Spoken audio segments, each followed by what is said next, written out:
Hello and welcome to Green Building Bites presented by Green Building Alliance. I'm Leslie Montgomery from the Green Building Alliance team, and in today's bite, I'll bring you a conversation from Matthew Craig, Executive Director of the Young Preservationist Association of Pittsburgh.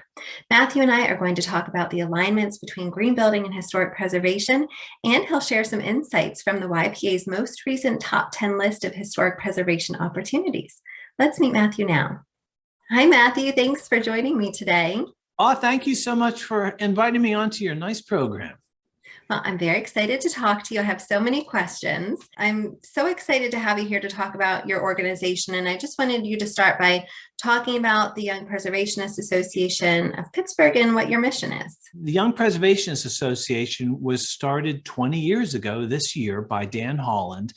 And his interest was connecting young people and engaging them in historic preservation the same way he saw people, young people especially, connecting to environmental causes.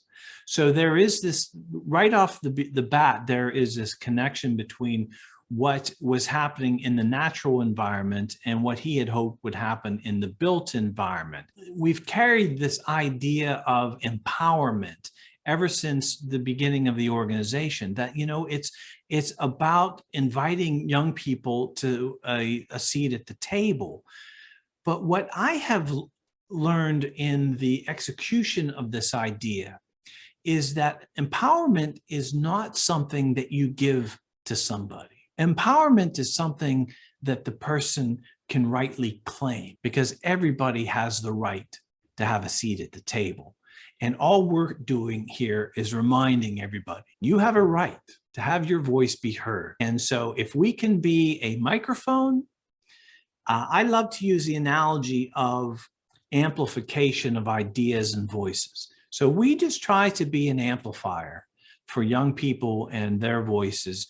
But in historic preservation, there is a responsibility of sharing the information, because the ideas can be complicated, the stories can be involved. So we have to be stewards of the stories.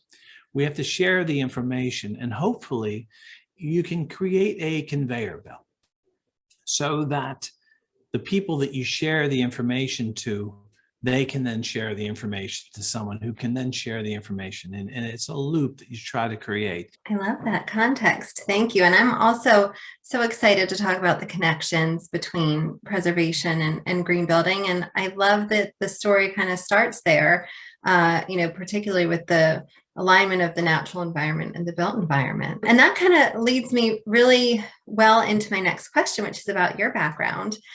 So you do have a background that sort of intersects with the natural environment and the built environment. And I'd love to hear, in terms of your role at YPA, what inspires you most and what excites you most about historic preservation as it relates to all of your past experience and passions? I always used to say that Joseph had the coat of many colors and I was the man of many hats.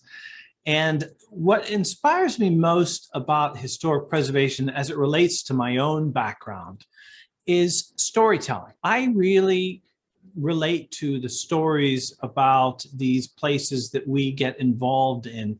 And it's not just the past stories, it's the future stories that can take place if these buildings can be restored and returned to the service that they are meant to have in the community.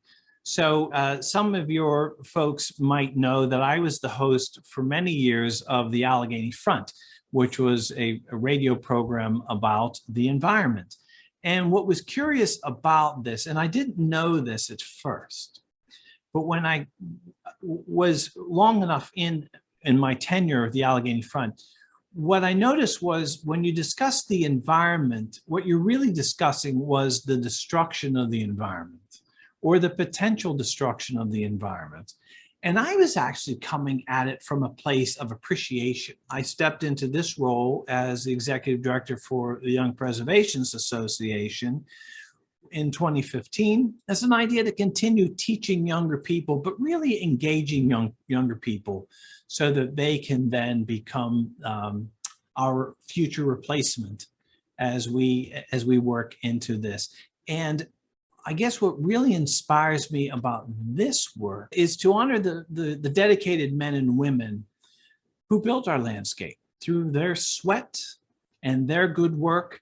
You see the craftsmanship on some of these buildings, and it's not hard for me to witness in my own mind's eye the men and women who did it. Fascinating. And I love hearing about your journey. Sometimes things feel like, they flow for a certain purpose. And it seems like your pathway kind of just like took a really, really natural flow there. So I think that's so neat to hear about. But I love the aspect of storytelling. And I think probably a lot of people would get into historic preservation for a lot of the same reasons, because each of those buildings has a story that contributes to the community around it. And so I think it's really, really neat what you're doing.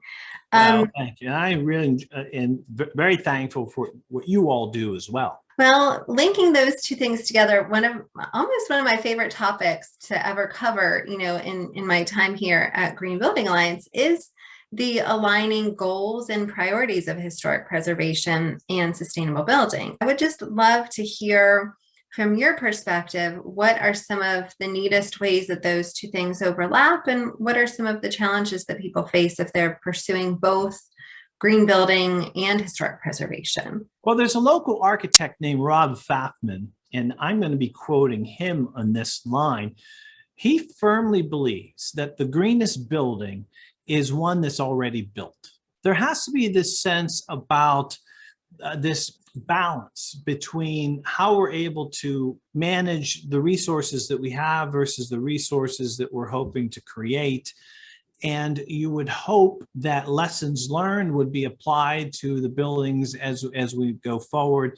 But there really is so much that we can still utilize from what came before. And I think it's just finding that sweet spot so that we're not just erasing the really important fabric of our region, but we do allow enough space so that the innovative techniques can be incorporated. But I think if you do examine them piece by piece and you look at the previous built environment, you'll do find they do have really very high green building purposes right in them. They're breathable buildings, and I think that there are still a lot of lessons that we can learn from those who came before us.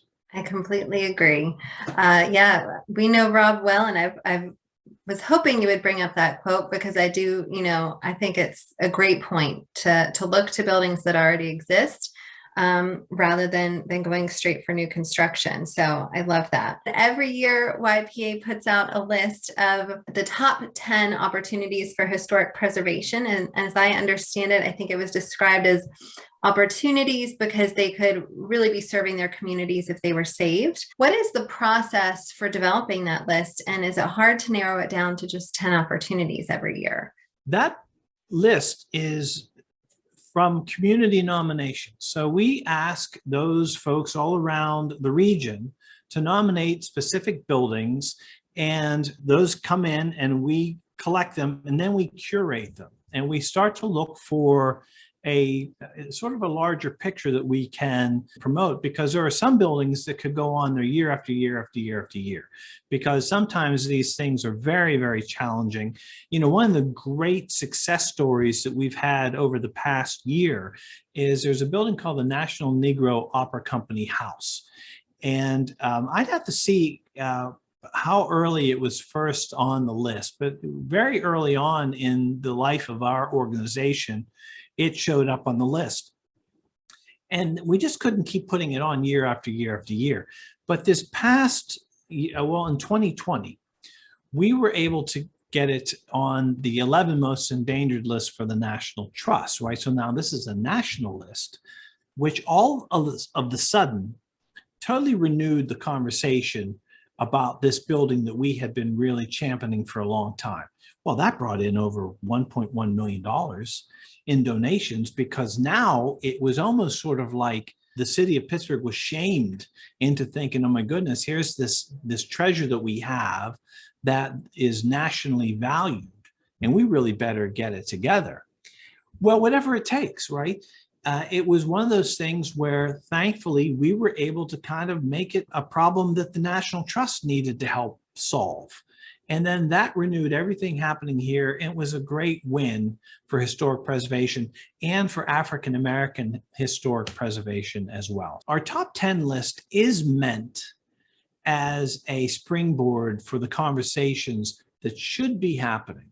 And we're hoping that it is a way for us to create that conversation and to get people to look at these places with fresh eyes. We are conducting this conversation and having this discussion during Black History Month in February. And one of the top 10 opportunities that was listed for 2021 was the opportunity to identify sites of the Underground Railroad in our region and create signage for them. So can you talk about that particular opportunity? And I think I remember hearing that they could use assistance from the community. So if there are other ways that people could get involved to help out with that. Yes, that is wonderful to have a chance to talk about the Underground Railroad sites. A lot of them have been noted and marked, but not all of them. And so a big part of our DNA is preserving the stories. And as I mentioned earlier, that that's a big interest for me, is the storytelling. So we want to make sure that we can capture the stories while we're still able to. And we want to make sure that we're able to identify the places around the region, and a lot of them have been lost, but not all of them. And so we want to be able to gather any information that's in our power to do, which is why we want to reach out to other folks in the community so that they can engage and let us know what they might know. And it's tough if you try to put out a definitive list and there's somebody who reads it and says, oh, geez, I wish they would have asked me.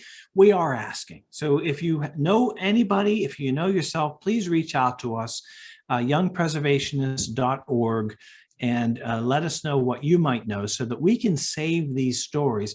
Our motto from the very beginning was give life to history.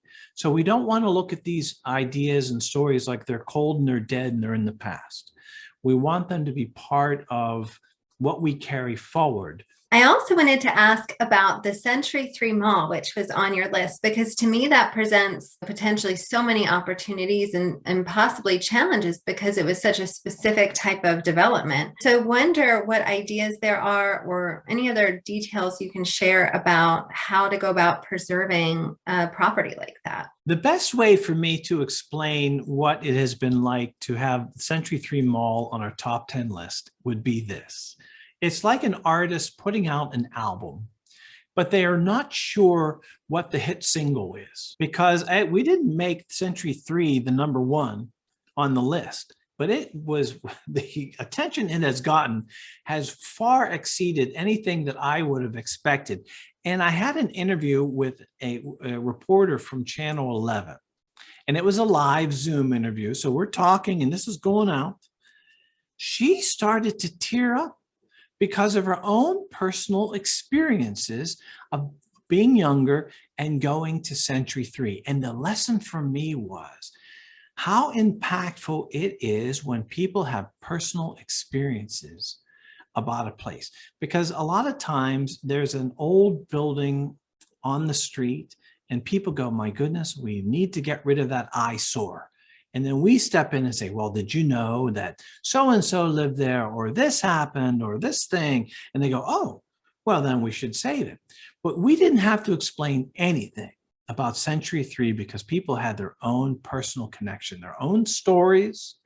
And there it goes again, right? Their own experiences that they can relate to. So they see this thing.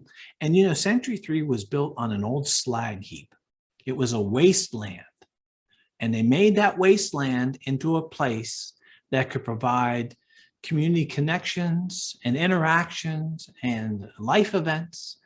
And so can it be that again? Well, I think if people came together, it could be. What we were hoping to do was just to start the conversation. Where are the ideas? They're out there. One idea that I heard was make it a village for retired folks, right? Apartments. You could have healthcare in there, coffee shops, grocery stores. It could be like a little town that's all enclosed. That's a beautiful idea. Now, is there the capital to do it? There is. Is there the wherewithal to do it? Let's see. So that's what we hope to do, is let's just start the conversation. I love hearing about some of the ideas, because you wonder, when a structure is built, is this something that will be used the way it was designed forever, or could it be transitioned into other use types? And I think that's a really fun thing to watch as buildings evolve too, is how is it used, for its whole lifetime. Another one on the list that is so intriguing to me is the Saints Peter and Paul Church in East Liberty. It's such a beautiful, special building, and it sounds like this one is a high priority for the YPA. So tell me a little bit about that one. Well, what's interesting about Saints Peter and Paul Church in East Liberty, and some folks may know it from its role in the film Dogma. It was actually one of the, I haven't seen the film, but I have seen some of the scenes where it was in. But when you have these churches that become decommissioned, and that's going to be happening a lot over the next several years as the Catholic diocese in Pittsburgh starts getting smaller and closing these churches. So that's something that we're going to have to keep an eye on. But when you have these buildings, and in some places, they are becoming nightclubs and bars. So imagine a generation from now when you pull into a town and you see a steeple and you think to yourself, there's the bar. Is that really what we want to have happen? So I think that the idea is, what can we do with these buildings that were specifically designed for a very specific purpose? But the purpose is not just worship, although that's a good purpose. It was to be of service to the community. Weddings, funerals, important life events. So can it still have that purpose? And I think that it can. So it does take the best and brightest of this area to come together and figure out what to do with these buildings. So initially, when we got involved, Kendall Pelling was at East Liberty Development Incorporation. We brought in Partners for Sacred Places out of Philadelphia, because they are kind of the international experts on what to do. So it's like other people had figured this out. Can we apply what they have learned to this building? That got us so far. And then we brought in Tom Rooney from the Rooney Entertainment Sports Group to do a more specific deep dive into, could it become some kind of concert venue for, not for like rock bands, but for acoustic acts and those kinds of groups. But it is the very last remaining piece of blight in that neighborhood. So it's like the last piece of the puzzle that needs to be placed into this new picture of the renewal of East Liberty. And so that's why it's become so important for us. It's the last puzzle to be solved. That's so neat. It must be, I think, fun and rewarding to identify a property and, like you said, looking back to move forward, think about the purpose that it has served, over the years, and think about how it could continue to serve its community moving forward, either in the same way or a different way. It just sounds like fun. It is certainly interesting and challenging. There you go. Yeah. Well, I only have one question left for you based on our conversation. Why do you do what you do? I love that question. And the answer is, I want to try to help fix what's broken. That's what I want to do. So it's about trying to find innovative ways to move forward. We're working on this project in McKeesport, the old Penn McKee Hotel, and we're by no means guaranteed success here. But by getting grants from the EPA and the state ISRP, which is Industrial Sites Repurpose Program, we were able to bring in, with our partner, Doug Scouron of DJS Ventures, we were able to bring in $980,000 to help save that building. That's a lot of resources from a very unusual place for historic preservation. So it's about trying to find innovative solutions to very vexing, difficult problems. And that's what it's about. So the idea would be, and this is my dream, that some years from now, some people will be in these places that we helped move forward. They won't have any idea that I or YPA had anything to do with it. But if they're sitting there and they're thinking, wow, how nice it is to be here, that would be my thanks. Thank you so much. Well, thanks for sharing your purpose and your background and all the details that go into the work you do at YPA and just sharing some highlights from the list. I really appreciate it. Well, in your position, I can see a great deal of humility, but what you do is so important, and we're very thankful for the Green Building Alliance and the work that you all do.